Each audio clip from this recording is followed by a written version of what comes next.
You want to stop overthinking. You read the books, you try to control your reactions. But here's what no one tells you. The problem isn't your lack of mental control. It is that trying to manage your mind is exactly what keeps you trapped in it. Today, we're going to stop fighting the mind and learn how to dissolve the thinker entirely.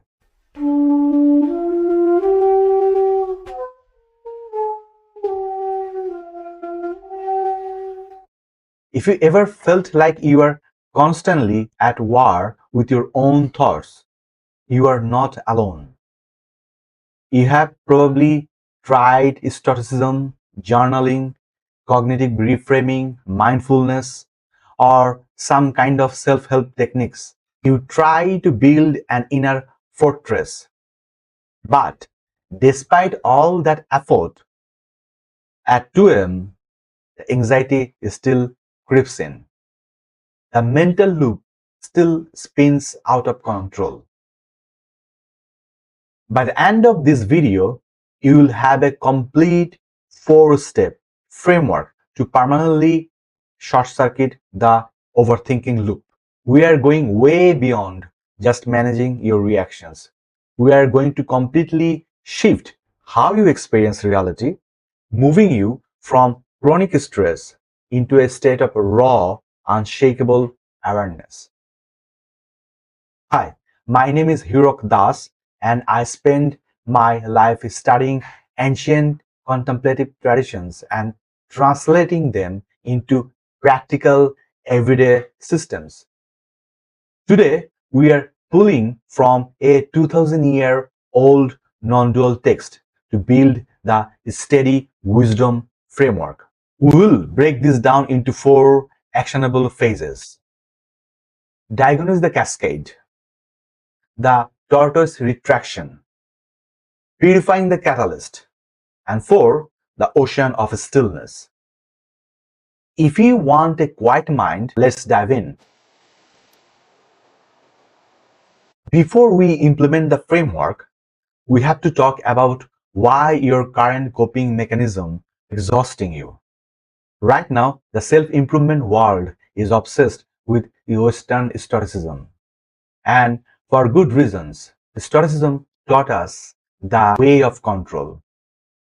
Separate what you can control from what you can't, and retreat into the inner citadel of your rational mind. It sounds great, it builds resilience, but there is a massive, exhausting flaw in the Stoic architecture. A citadel inherently requires a defender, right? When you use Stoicism or modern cognitive reframing, you're essentially splitting yourself into 2. There is an irrational you generating the anxiety, and there is a rational you trying to manage, suppress, or argue with that. You are engaged in a lifelong 24/7 war against your own passions.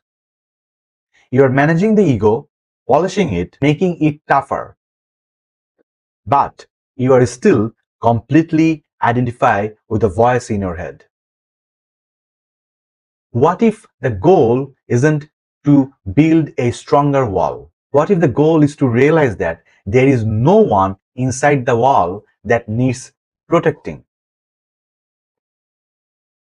Thousands of years ago, in a text called the Bhagavad Gita, a different approach was laid out. It is called the path of Sthiti Prajna, the person of steady wisdom. Instead of managing the mind, the framework teaches you how to transcend it. It is a non-dual approach. Instead of asking, how can I fix this anxious thought, the steady wisdom framework asks, who is this I that experiencing this anxiety? This isn't a theory. This is a highly operational mechanical system to dismantle your psychological suffering in real time. Let's look at exactly how to implement the first phase.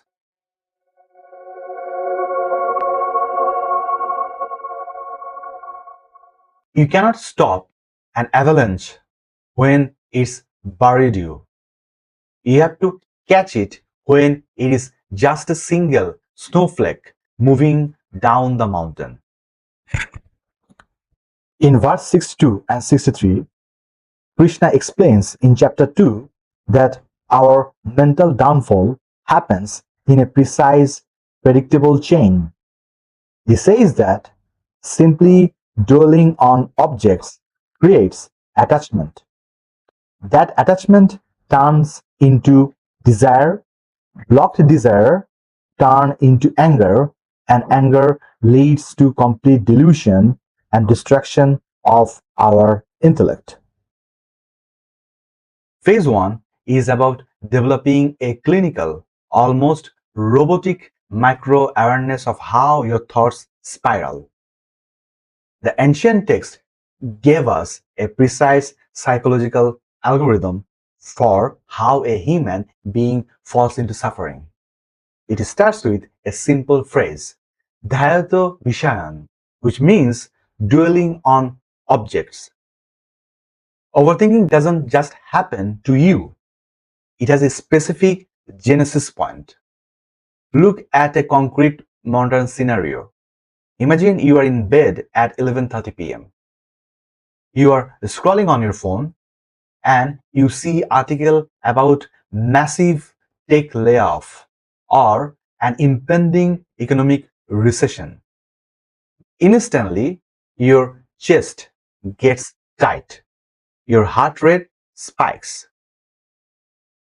If you don't have any framework, your mind is instantly hijacked. You start checking your bank accounts. You calculate your mortgage runaway. You think about losing your home. You are totally consumed. But with the steady wisdom framework, we implement phase 1, which is diagnosing the cascade. When you feel psychological heat of dread, your job is not to figure out how to survive a recession. Your job is forcefully hit the pause button on the physical action. Put the phone down and internally label the exact cognitive rung you are standing on. Step 1. Contemplation. I'm currently looking at a concept on a screen. Step 2. Attachment. My mind is attaching my personal safety to this external piece of data. Step 3. Desire and fear. I'm generating a desperate desire for an economic guarantee that doesn't exist anyway. Step 4. Delusion. My intellect has now gone offline. I'm hallucinating a future of total ruin that exists nowhere except in my imagination right now. Do you see what just happened? By mapping the algorithm, you immediately objectify the anxiety. It stops being this terrifying monster that has possessed you, and it becomes a mechanical, predictable line of code running in your brain. You created a gap, a critical distance between you, the witness, and the observed phenomena, the panic. This is how you halt the momentum of the cascade. You don't fight it. You shine the bright light of conscious awareness on it. Now, here comes the phase 2, the tortoise retraction. Now that you have caught the thought loop and labeled it, right? You have to starve it of its fuel. And what is the fuel of your thought? Exactly, your attention.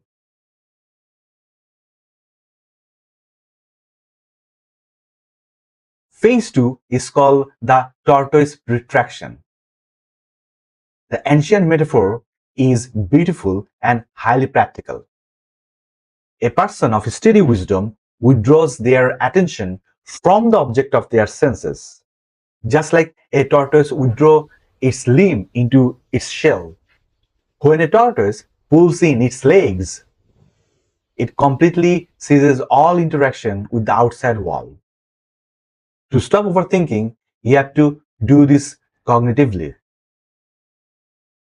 Let me give you a scenario that I guarantee has ruined a weekend for you at least once. It's 5 p.m. on a Friday.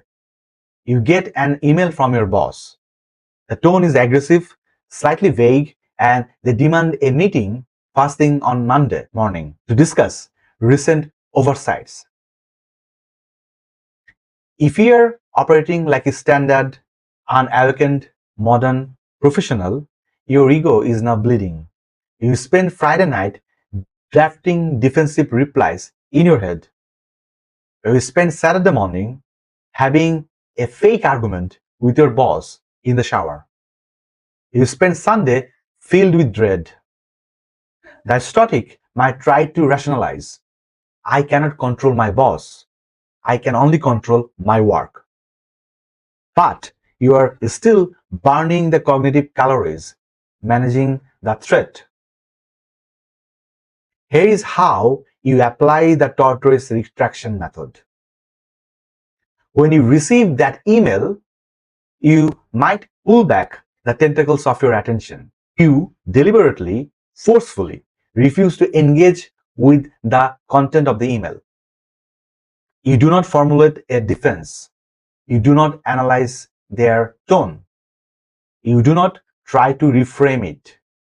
Instead, you withdraw all of your cognitive energy from the narrative in your head and you plunge your attention entirely into the raw physical reality of the present moment. The anxiety will manifest physically.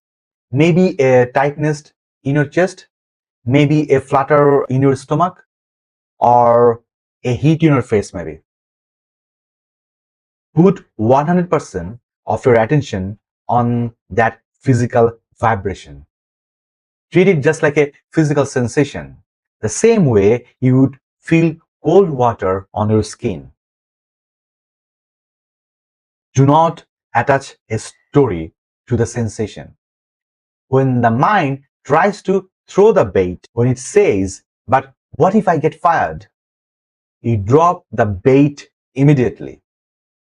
You pull the limb back into the shell. You return to the raw sensation of sitting in your chair, breathing, and feeling the energy in your chest. Thoughts cannot survive without you actively participating in them. If you retract your attention from the narrative and anchor it in the present physical reality, the emotional charge will dissipate in minutes, not days. You get your weekend back, which is a good thing, right? And you get your peace back. But what happens when the attack isn't coming from an external email or a news article? What happens when the attack is coming from inside the house? What do you do when your own inner voice turns against you? That requires a completely different level of intervention.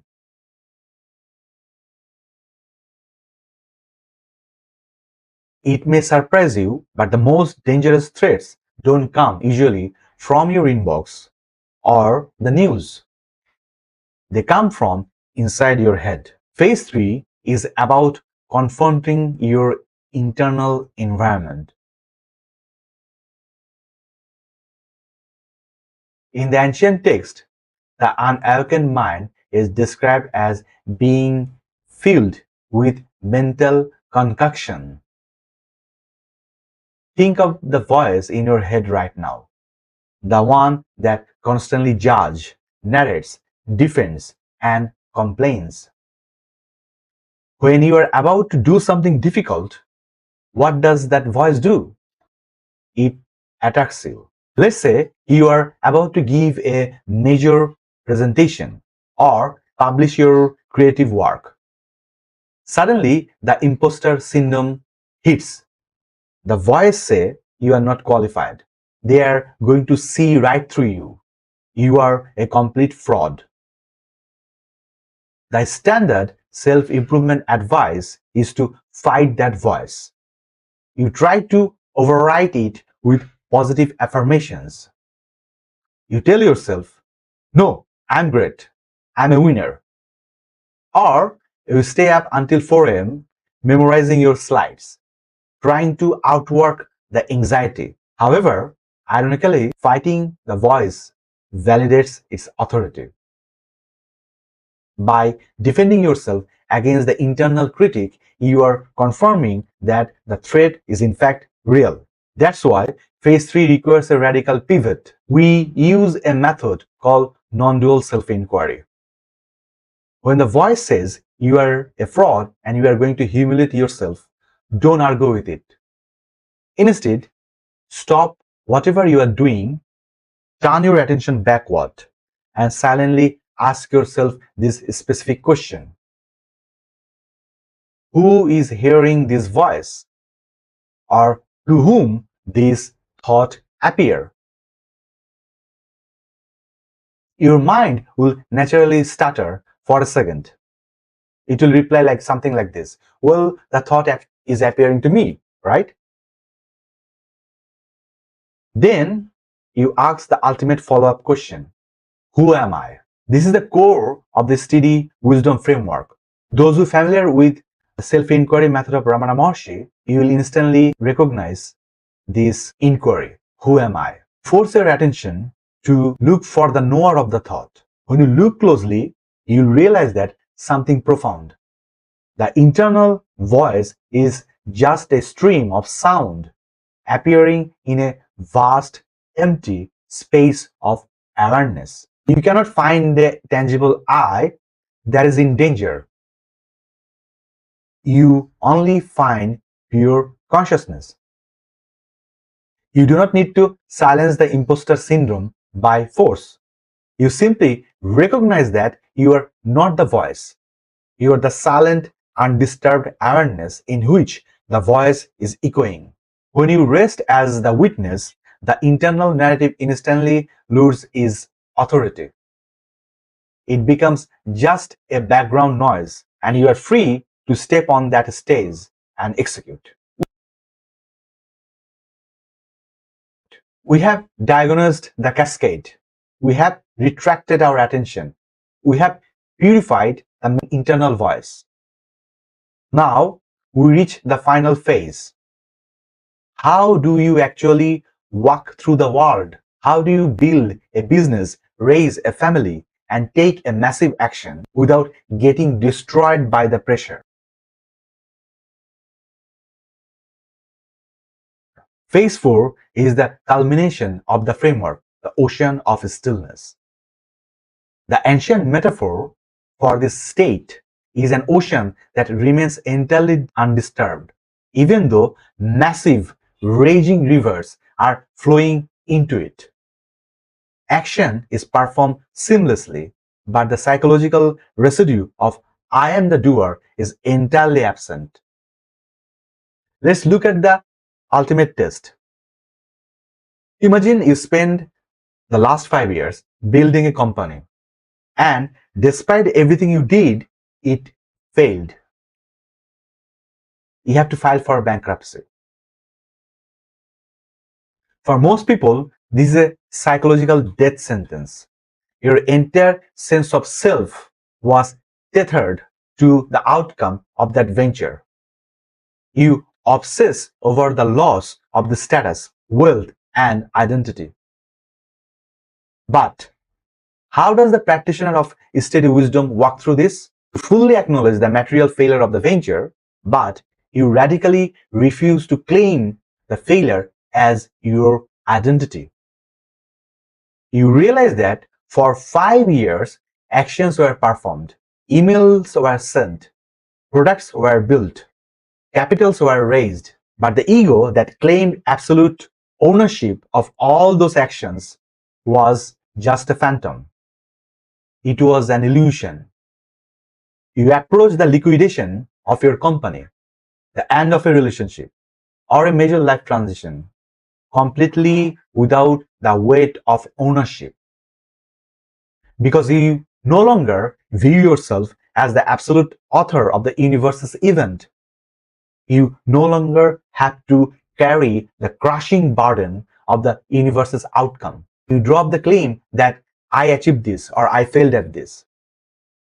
Like the ocean receiving the turbulent rivers of disappointment, your internal awareness remains entirely still, unaffected by the distraction of the external form. You walk through into the unknown, engaging the next necessary action of your life, perfectly poised and entirely free.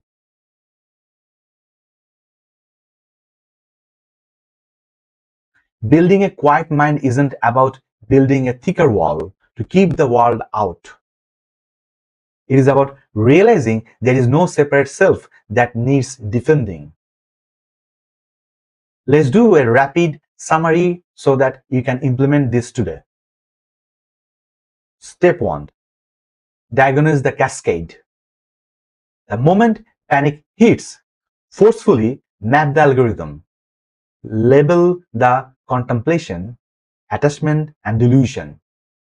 Create the gap. Step 2.